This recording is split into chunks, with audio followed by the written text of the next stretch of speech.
NSE9 news में आप सभी का स्वागत है। मैं आपके साथ शिवांगी। चलिए नजर डालते हैं देश दुनिया की कुछ बड़ी खबरों पर। सरकारी टेलीकॉम कंपनी भारत संचार निगम लिमिटेड के सब्सक्राइबर्स की संख्या बढ़कर लगभग 9.1 करोड़ हो गई है। टेलीकॉम मिनिस्टर ज्योतिरादित्य सिंधिया ने कहा कि ये BSNL पर बढ़ते विश्वास का संकेत है। पिछले कुछ महीनों में कंपनी ने नई सर्विसेज भी शुरू की है। एक मीडिया रिपोर्ट में सिंधिया के हवाले से बताया गया है कि BSNL ने प्रगति की है, लेकिन इसके लिए काफी कार्य बाकी है। उन्होंने कहा, हमें कस्टमर्स रिलेशनशिप मैनेजमेंट सॉल्यूशंस को लागू करने के साथ ही 4G से 5G नेटवर्क पर शिफ्ट होना है। हालांकि 4G नेटवर्क को 5G नेटवर्क पर अपग्रेड करने में कुछ महीने लगेंगे। पिछले महीने BSNL ने 13 लाख नए सब्सक्राइबर्स जोड़े हैं।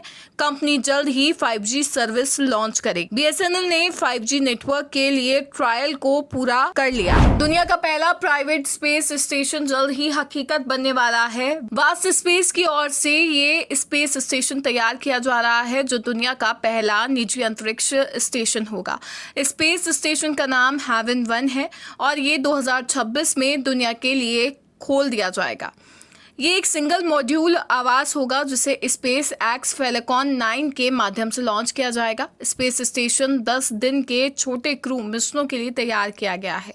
प्रत्येक मिशन में 4 क्रू मेंबर्स रहेंगे। अंतिम वेल्डिंग का काम पूरा होने के बाद कंपनी इसमें जीवन रक्षक उपकरण और एक विशाल गुंबदनुमा खिड़की लगाएगी।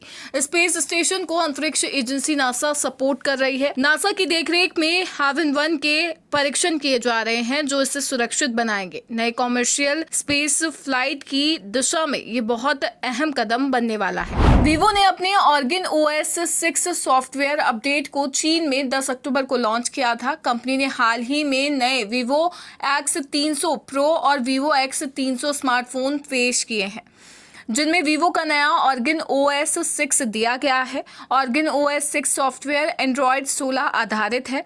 चीन के बाद कंपनी अब इसे भारत में भी रोल आउट करने की तैयारी कर रही है, यानी भारतीय यूजर्स के लिए भी Vivo का नया सॉफ्टवेयर एक्सपीरियंस जल्द ही उपलब्ध हो जाएगा।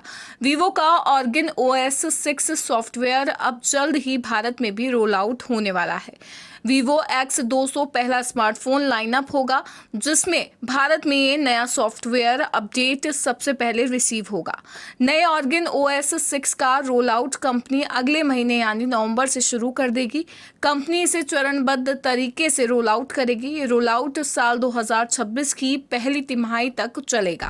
भारतीय साइबर सिक्योरिटी एजेंसी CERT इन ने जूम यूजर्स को चेतावनी जारी की है कि प्लेटफॉर्म के कुछ वर्जन में कई गंभीर सिक्योरिटी खामियां पाई गई है। इन कमजोरियों का फायदा उठाकर हैकर्स जूम रूम्स तक अनऑथराइज्ड एक्सेस हासिल कर सकते हैं, कमांड रन कर सकते हैं और ऐसी जानकारी लीक कर सकते हैं जो शेयर करने के लिए नहीं थी। ये दिक्कतें विंडोज, मैक OS, iOS और एंड्रॉयड सभी प्लेटफॉर्म्स पर रिपोर्ट हुई है।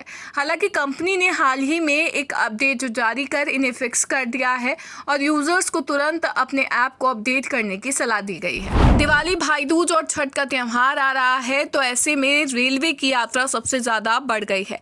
ऐसे में ऑनलाइन टिकट बुक करने के लिए IRCTC ऐप और वेबसाइट का उपयोग किया जा रहा है। अब यूजर्स शिकायत कर रहे हैं कि IRCTC की वेबसाइट काम नहीं कर रही है। आउटेज रिपोर्ट करने वाले डाउन डिटेक्टर ने इसकी जानकारी दी और यात्रियों ने ट्रेन की टिकट बुक न होने पर सोशल मीडिया प्लेटफॉर्म X पर इसकी जमकर शिकायत की। डाउन डिटेक्टर के अनुसार 48% यूजर्स ने वेबसाइट की शिकायत की है, 37% ने ऐप की और 14% ने टिकटिंग की ठीक से काम न करने की जानकारी दी है।